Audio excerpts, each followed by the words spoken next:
Pag may naninira sa'yo, pag may taong galit sa'yo, pag may taong inggit sa'yo, ibig sabihin yan mas magaling ka, mas marunong ka, mas mabait ka. Pabayaan mo silang mainggit at magalit. Hanggat wala kang ginagawang masama, patuloy lang sa buhay, patuloy sa paggawa ng mabuti. Dahil habang umangat ka, mas lalo silang bumababa. Balang araw, malayong-malayo ka na. Habang sila, inggit pa rin, galit pa rin. Hanggat patuloy nila kinukumpara sarili nila, hindi sila umunlad. Kung ano mang meron ng ibang tao, kung ano man ang estado nila sa buhay, kung malayo man ang narating nila, mas mapait man sila, mas magaling man sila, huwag kang mahingit at huwag mo ikumpara. Gawin mong inspirasyon para ikaw din magkaroon.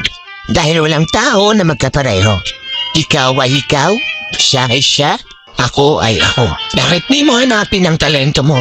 Hanapin mo ang kagalingan mo, hanapin mo ang kapaitan mo, at hanapin mo ang pagkatao mo.